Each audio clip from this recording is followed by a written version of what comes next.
이 시간 주요 뉴스입니다. 내년 2월 실시되는 재외선거 참여 독려를 위해 방미한 국민의힘 재외동포위원회 김석기 위원장과 태영호 의원이 LA에서 동포 간담회를 갖고 재외선거 유권자 등록과 투표 참여를 당부했습니다. 오미크론의 확산으로 오늘부터 캘리포니아주에서 실내 마스크 착용이 의무화됐습니다. LA 시내 살인 사건이 지난 1년 동안 소폭 증가했지만 다른 대도시와 비교해선 증가폭이 적은 것으로 나타났습니다. 한국과 미국 간 최대 규모의 과학기술 학술 대회가 오늘부터 오렌지 카운티에서 시작됐습니다. 노안이 온 사람들이 먼 거리를 보는데 지장을 주지 않으면서 가까운 곳을 선명하게 볼 수 있게 해주는 안약이 지난 10월 미국 식품의약국 FDA 승인을 받고 16일부터 시판된다고 뉴욕타임즈가 보도했습니다. 이상은 이 시간 주요 뉴스입니다. 여러분 안녕하십니까? CBS 뉴스입니다. 이 시간 첫 소식입니다.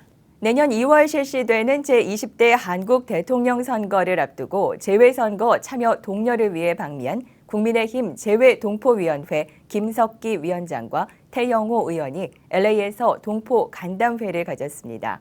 동포청 설치, 선천적 복수 국적 제도 개선, 재외국민 선거 참여 확대 대책 마련 등 실질적인 변화를 이끌어내기 위해서는 표심으로 보여줘야 한다고 강조했습니다. 정용주 기자의 보도입니다. 국민의힘 재외동포위원회 대표단 김석기 위원장과 태영호 의원이 LA 한인타운을 방문해 내년 2022년 3월 9일에 치러지는 제20대 대선을 향한 재외국민의 적극적 참여를 당부했습니다.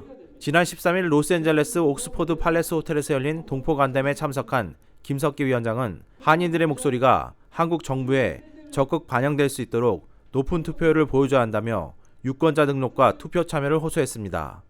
바로 그런 문제도 여러분들이 갖고 있는 투표권을 행사하면 여러분들이 거기에 힘을 넣을 수가 있는 겁니다.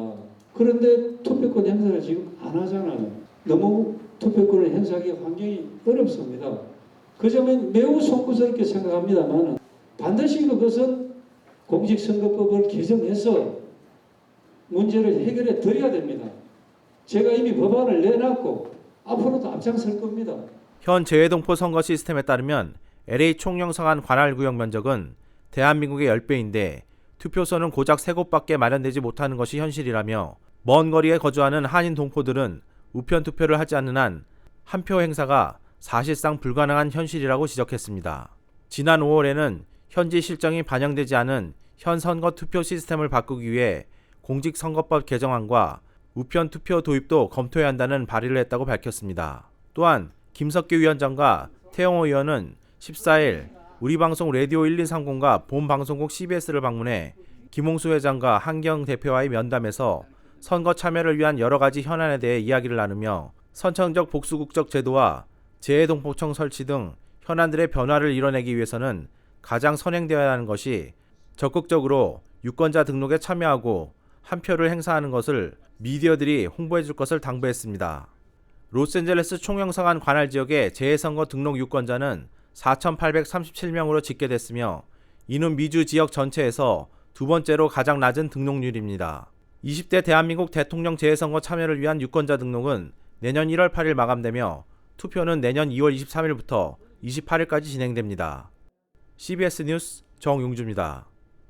오늘부터 캘리포니아주에서 실내 마스크 착용이 의무화됐습니다. 실내 마스크 착용을 의무화하고 있는 LA 카운티에서는 달라진 점이 없지만 실내 마스크 착용 의무화를 자체적으로 시행하지 않았던 오렌지 카운티와 샌디에고, 인랜드 등에는 오늘부터 실내 공공장소에서의 마스크 착용 의무화가 다시 적용됐습니다. 주정부의 실내 마스크 착용 의무화 조치는 내년 1월 15일까지 한 달 동안 지속됩니다. 단 LA 카운티의 경우 마스크 의무화 조치가 별도의 발표가 있을 때까지 계속 적용됩니다. LA 시내 살인 사건이 지난 1년 동안 소폭 증가했지만 다른 대도시와 비교해선 증가폭이 적은 것으로 나타났습니다. 마이클 무어 LA 경찰국장은 LA시 시내 살인 사건 발생 건수가 지난 1년 동안 15.17% 증가했고 최근 2년 동안에는 51%나 늘었다고 밝혔습니다. 하지만 샌프란시스코의 경우 지난 2년 사이 살인사건이 53% 증가했고 오클랜드는 79%, 시카고 60%, 포틀랜드는 무려 109% 급증하면서 LA와 비교해 살인사건 발생 건수가 급격히 늘어났습니다.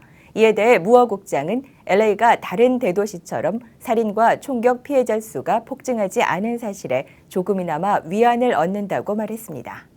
한국과 미국 간 최대 규모의 과학기술 학술 대회가 오늘부터 오렌지 카운티에서 시작됐습니다. 재미 한인과학기술자협회, 한국과학기술단체 총연합회, 그리고 한미과학기술협력센터가 공동 주최하는 US 코리아 컨퍼런스 2021은 나흘 동안 1000여 명의 한인 과학자들이 참여해 세계 보건과 지속가능한 성장 추구라는 주제를 놓고 주제별 포럼과 세션, 그리고 네트워킹 등 다양한 프로그램을 선보이게 됩니다. 코로나로 인한 과학기술의 중요성, 특히 백신 개발 등의 성과물이 일반인들에게 신속히 전달될 수 있도록 하는 소통 방식에 대한 심도 있는 논의도 이루어질 예정입니다. 노안이 온 사람들이 먼 거리를 보는데 지장을 주지 않으면서 가까운 곳을 선명하게 볼 수 있게 해주는 안약이 지난 10월 미국 식품의약국 FDA 승인을 받고 16일부터 시판된다고 뉴욕타임즈가 보도했습니다. 뉴욕타임즈는 미국 내 노안 인구가 1억 2,800만 명에 달한다면서 뷰이티라는 이름으로 16일부터 시판되는 눈물약이 돋보기를 대신할 수 있다고 전했습니다. 이 약은 처방을 받아야 구입할 수 있습니다. 미국에서 45세 이상 성인의 90%가 노안으로 인해 가까운 거리를 보는데 어려움을 겪습니다. 가까운 곳을 보려면 눈 수정체의 두께가 변해야 하지만 나이가 들면서 탄력성이 줄어 두께가 변하는 폭도 줄어듭니다. 맥레이 박사는 이를 줌인 능력이 줄어드는 것이라고 말했습니다. 뷰이티는 원시, 근시, 난시를 영구적으로 교정하는 것이 아니며 노령으로 인한 원시만 개선하며 먼 거리 시각을 훼손하지 않는다는 점입니다. 뷰이티가 45에서 55세 사이의 경도 또는 중간 정도의 노안인 사람들에게 잘 맞는다고도 전했습니다. 하지만 노안이 심한 노령자들은 이 안약으로 충분한 시각 개선 효과를 볼 수는 없을 것이라고도 전했습니다. 미국에서 의료보험이 적용되지 않는 뷰이티는 한 달에 $80의 비용이 들 것이라고 웨어링 박사는 밝혔습니다.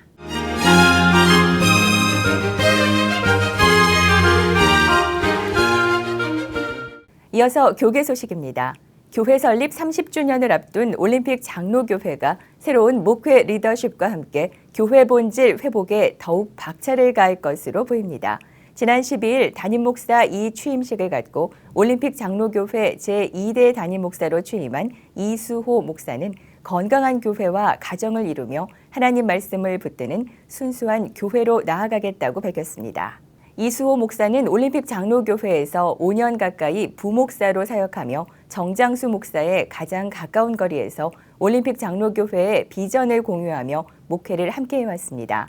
1992년 올림픽 장로교회를 설립하고 앞으로는 원로 목사로서 기도의 자리에서 교회를 후원할 정장수 목사는 후임 이수호 목사를 향해 성공 위주의 교회가 아니라 하나님과 이웃을 사랑하는 교회, 겉으로 보이는 외형보다 하나님을 중심에 두는 교회가 되길 바란다고 당부했습니다.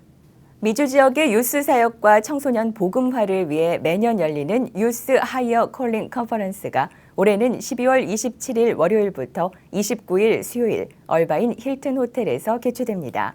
순 무브먼트가 주관하고 미주 성시화 운동본부가 주최하는 이번 집회는 일어나라라는 주제 아래 대면과 온라인으로 동시에 진행됩니다.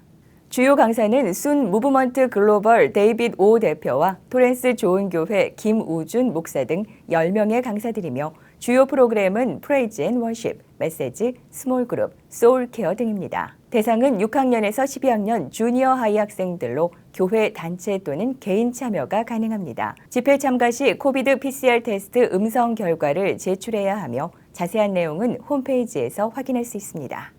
그레이스 미션 대학 GMU는 2021년 가을학기 특별 공개 특강으로 1월 10일부터 20일까지 2주간 월화수 목요일 오후 5시부터 10시 30분까지 플러튼 현장 강의실과 줌으로 실시간 및 녹화 방식으로 선교와 사역을 위한 웹사이트 운영이란 제목으로 공개 특강을 개설했습니다. 실습 위주의 강의를 통해서 특별한 기술이 없이도 교회의 홈페이지 개설과 운영을 할 수 있도록 준비했습니다. 또한 학점으로 신청하는 경우 ACSI에서 제공하는 컴퓨터 교사 자격증을 받을 수 있습니다. 모든 강의 참가자들에게 교재가 무료로 제공되며 강사는 제임스 구 교수입니다. 이상으로 CBS 뉴스를 모두 마칩니다. 고맙습니다.